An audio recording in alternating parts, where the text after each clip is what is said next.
Assalamualaikum warahmatullahi wabarakatuh. Selamat pagi, kembali lagi di Harian SMK Negeri 1 Babat Supa. Perkenalkan, nama saya Ajeng Anglanda. Saya akan memandu podcast pada pagi hari ini.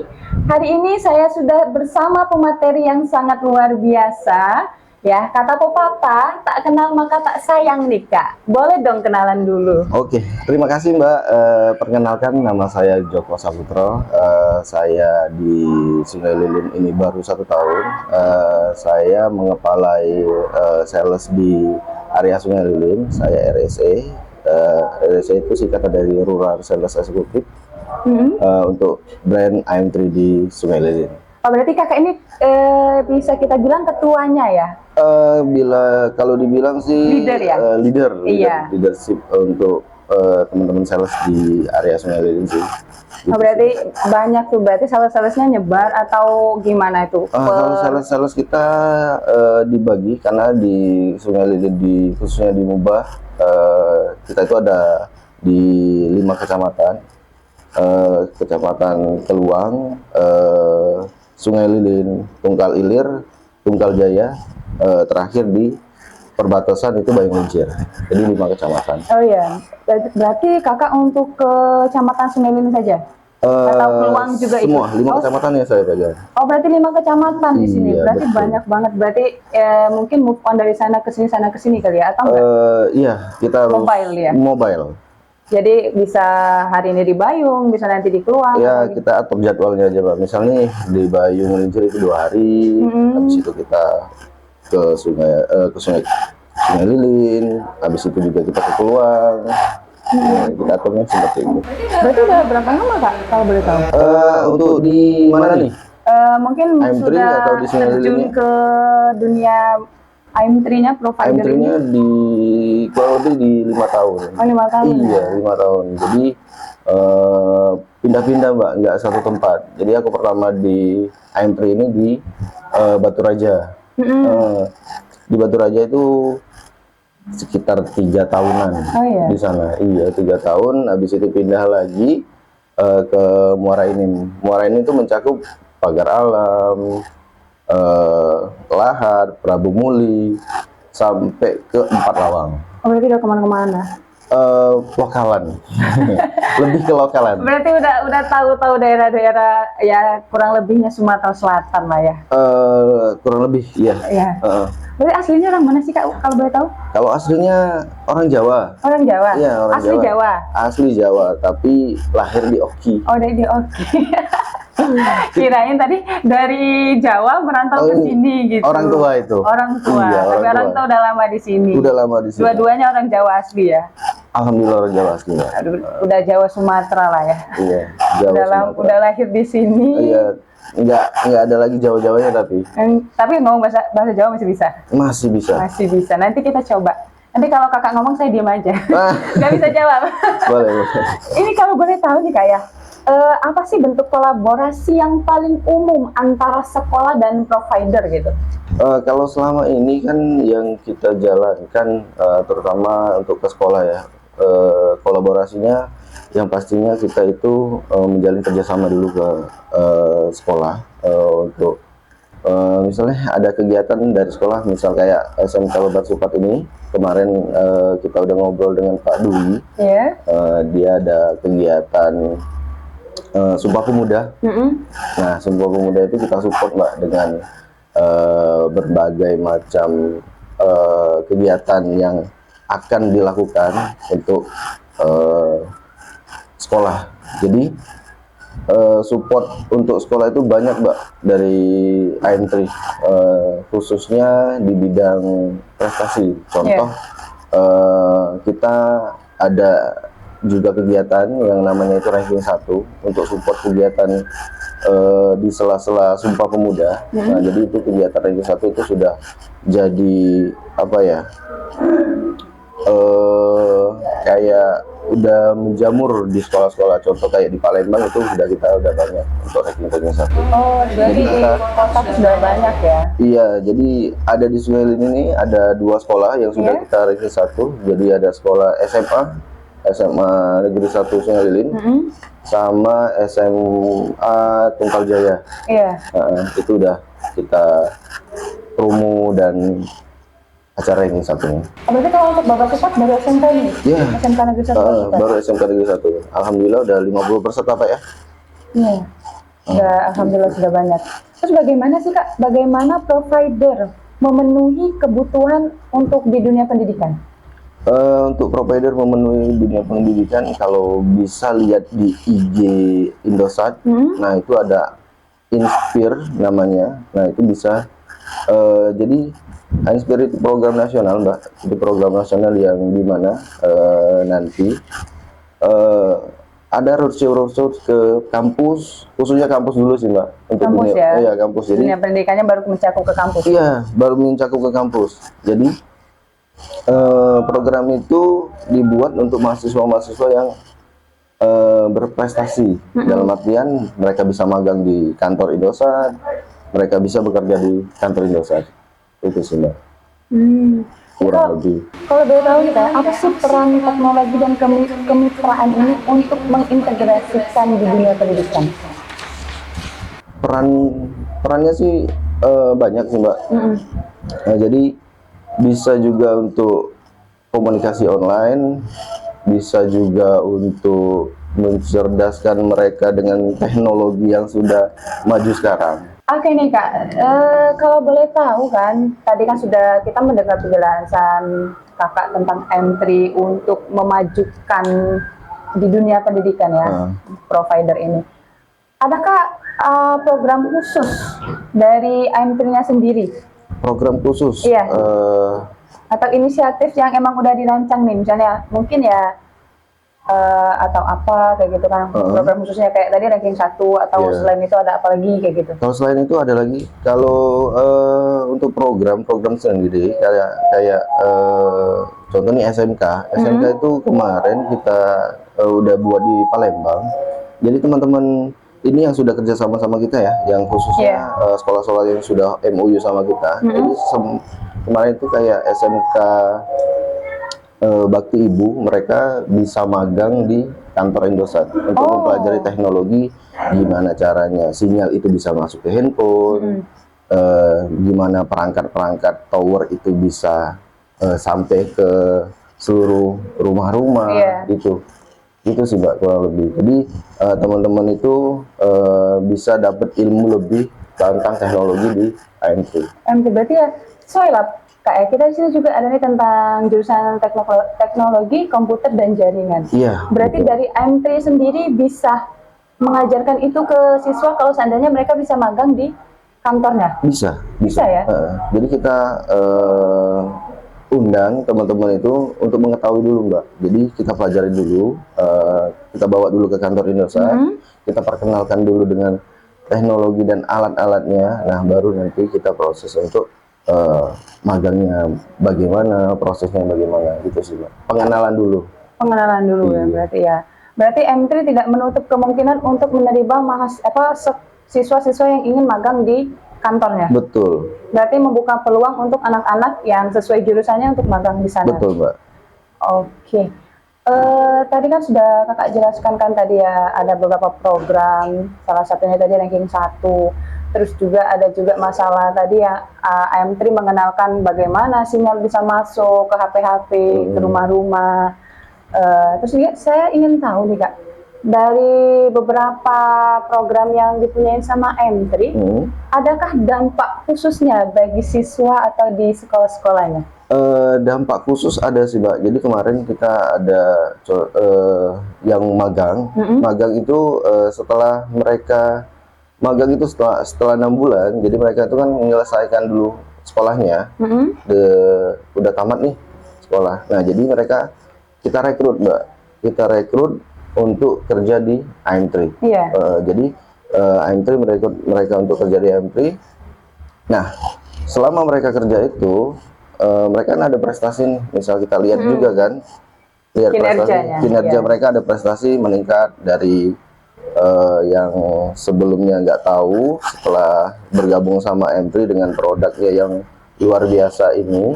Nah jadi mereka kita lihat nih, nah di situ kita buatkan program beasiswa untuk ke melanjutkan ke perguruan tinggi. Contoh mereka kan baru tamat sekolah langsung kerja di AM3. Nah, habis itu kita bikinkan program beasiswa ke universitas. Untuk jenjang karir Kak ya? Iya, dengan catatan teman-teman yang berprestasi di bidangnya. Iya. Oke, baiklah Kak. Tadi kita sudah bahas tentang ya mungkin program kerja dari AM3. Iya. Kalau saya sih penasaran nih, sebelum ya kalau namanya karir Kak ya, Iya. sebelum jadi leader sekarang ini mungkin apa sih pijakan pertamanya di AM3 ini? Pijakan pertama di AM3 pertama kali Mbak. Pertama kali itu saya di 2012. Iya, 2012 itu baru tamat sekolah. Iya. Itu langsung ngelamar pekerjaan. Senin Jumatnya tamat, Seninnya itu langsung bikin lamaran, langsung lamar di pertama saya dulu di Telkomsel dulu. Iya. Iya, di Telkomsel itu 4 tahun. Oh, lama ya? Lumayan lama. Di Telkomsel itu 4 tahun. Pertama kerja itu jadi sales door to door. Sales door to door itu dari rumah ke rumah, dari pasar ke pasar, dari sekolah ke sekolah. Nah, itu sih 4 tahun itu saya jalanin. 4 tahun itu 1 tahun jadi sales agent, namanya sales agent itu yang tadi ke rumah-rumah. Yang udah naik lagi itu jadi merchandiser, itu yang tadi pekerjaannya itu langsung ke counter-counter. Sehabis itu jadi leader sales yang membawa sales agent tadi. Iya. Itu sih Mbak tahapan-tahapannya. Tahapan-tahapan. Tapi Iya. kenapa kakaknya pindah dari tadi ya Telkomsel ke sekarang ke AM3? Ke AM3 mungkin rezekinya di telco ya Mbak. Mungkin rezekinya di telco, di dunia provider. Kemarin itu sempat vakum di dunia provider, masuk ke dunia perkreditan di home credit. Iya. 3 tahun juga di situ. Iya. Nah, habis itu ada teman yang nawarin di AM3, mau nggak jadi sales AM3? Gimana? Berhubung kemarin masih belum berkeluarga di Batu Raja, oke saya ambil. Iya. Iya. Di Batu Raja itu ya 3 tahun, di Muara ini itu 2 tahun. Itu sih Mbak. Berarti kan berarti masuk ke AM3 itu ngulang lagi dong stepnya dari awal. Dari Ulang, sales tadi. ya betul. Kan tadi di Telkomsel tadi kan kalau nggak salah tadi bilangnya dari sales juga, Iya, dari sales juga. naik sampai leader. Berarti AM3 ngulang lagi stepnya dari awal sekali. Dari awal lagi Mbak, dari awal itu tapi dengan posisi yang berbeda. Jadi di AM3 itu kemarin dapat posisi di Markom, marketing komunikasi. Iya.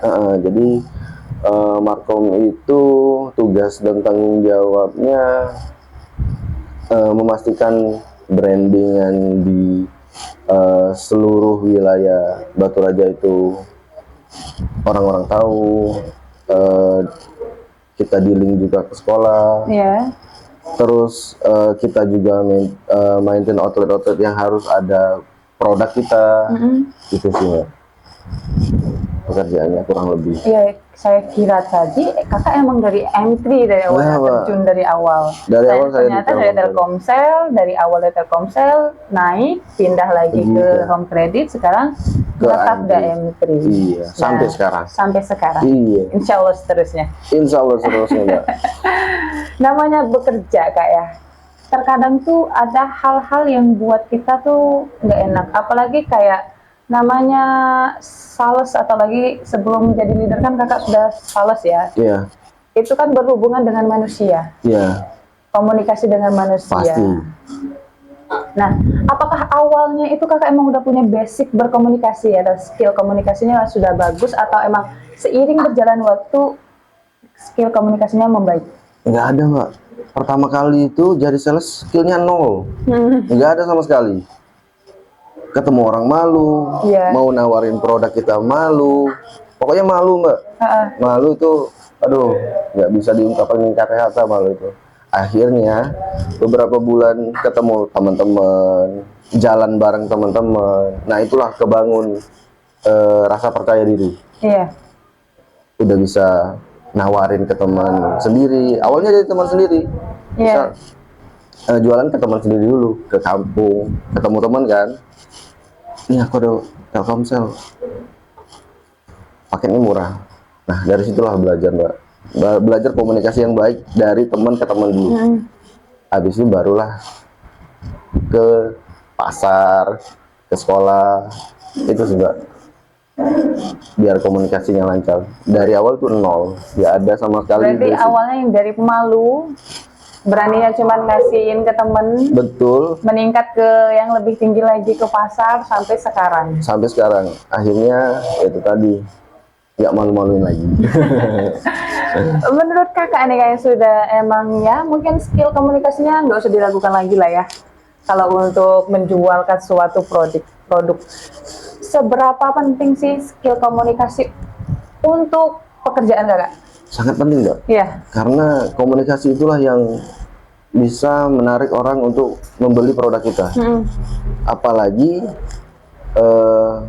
tentang produk knowledge-nya. Iya. Nah, itu wajib lah.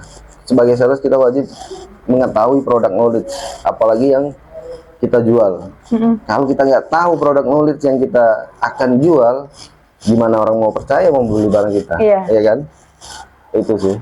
Ya setidaknya kalau kita ada barang ya kita harus presentasikan ya. Iya, betul. Harus kita tawarkan. Oh, ini Bu, sekian paket AM3 murah yang 100 giga. Itu harganya 100.000, 24 jam, bisa dipakai di mana aja, nggak ada pembagian waktu. Nah, itu kan orang udah tertarik tuh, kayak gitu. Gimana kalau kita nawarin, Bu, aku ada kartu AM3. Berapa dek kartu AM3?